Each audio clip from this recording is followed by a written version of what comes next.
Good morning, Swift Safety Institute instructors. This video is going to run through how to submit your timesheet after you're done teaching your class. So we had done another video on how to find the student certification report in the Red Cross Learning Center. And so you're going to download that student certification report as a PDF. You're going to save it to your computer, and you want to save it with the title as the date, the name of the company you're teaching for, and the state that you're teaching in. So today's document is going to be 02/27/22. The name of the company I used as test, and then I have IA for Iowa. Then what you're going to want to do is go to the Google Docs.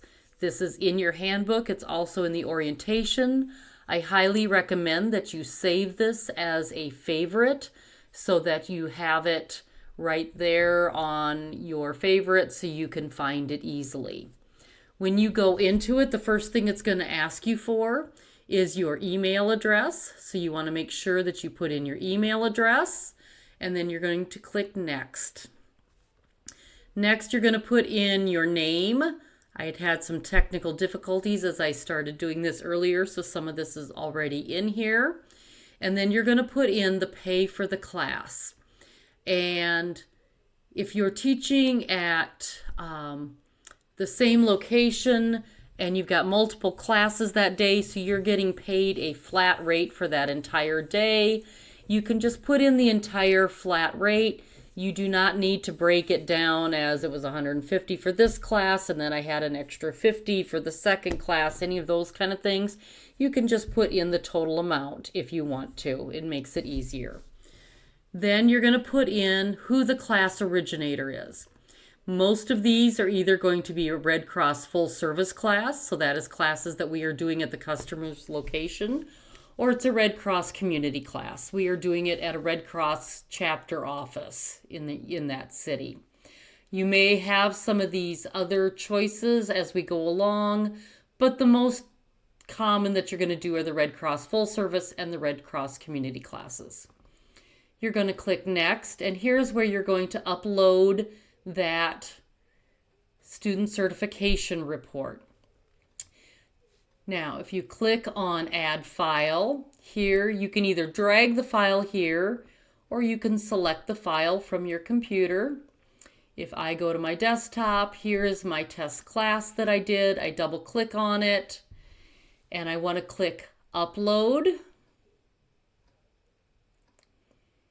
And there it is, ready to go for me. Now, if you're doing a full service class, you can just do this certification report easily this way. If you are doing a stacked class at a Red Cross chapter office, you can combine the multiple parts of that stack into the timesheet. Now, we do have another form that you can use. I will show you that right at the end of this video. And you can just add all the parts into that stack at the end of that form. But you would have to input all the student information in separately. So we are going to click Next. We are going to put the date of the class in there. So if you click on the little calendar icon, it'll bring the calendar up. So you can click on the date. And you're going to put in the client name. Now, if you are at a full service client, you're going to put in the name of the client there. If you are at a Red Cross office, you can just type in Red Cross. So there it would be that. If I was at Gail's office to come in and do a class there, you would type that in. You would put in the location of that class. So whatever it is, we need the city and state. You're going to put in then the job number that's associated with that class. And you are going to get that job number from Enrollware. So we are just going to make up a number for this class. It's going to be 6 digits. It's going to be that Red Cross number. and you will click on Next. Then you're going to type in whether it's a Red Cross class, American Heart Association, ASHE, or Cardio Partners. And the type of class. Was it a blended class where they did part of it online and then came to class? Or was it the full course? Most of you are not going to have to worry about this AED inspection install.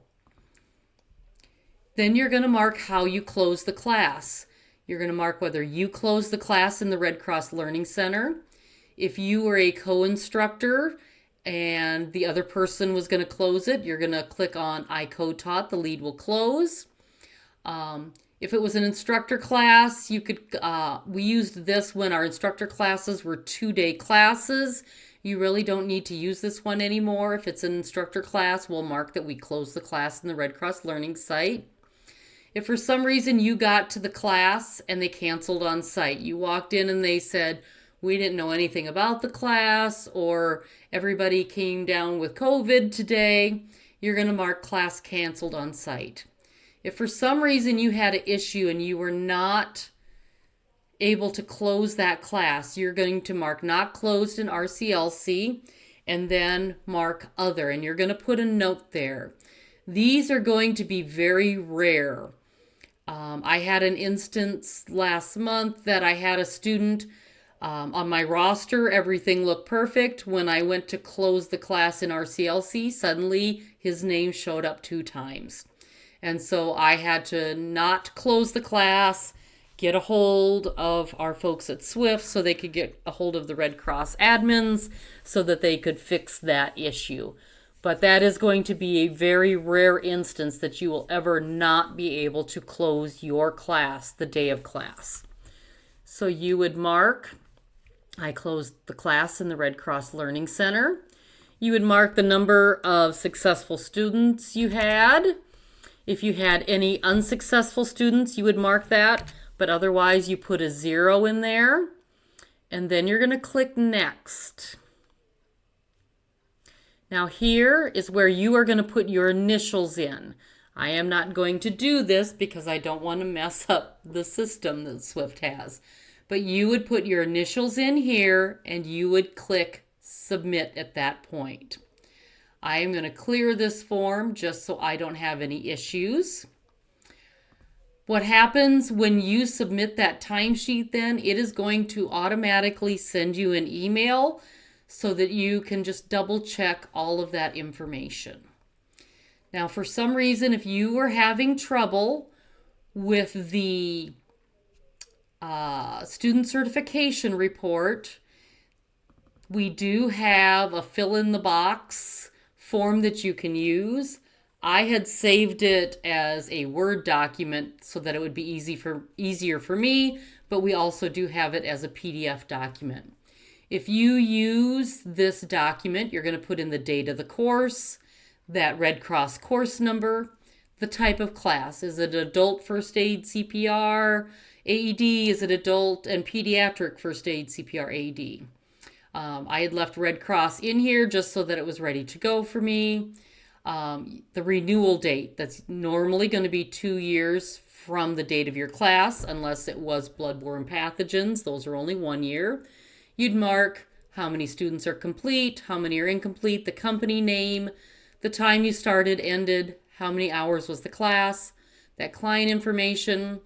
If you're doing a student to mannequin ratio of 2:1 or 1:1, the city and state, and then the instructor's name. Now the PDF version of this has boxes below this so that you would fill in all of your students' information. When I had saved this as a Word document, I had left it blank so I could just do a copy and paste of my student information. But if you do have a stacked class, you are able to use this. I hope you found this helpful. And as always, please reach out to Swift if you have any questions. Have a great day.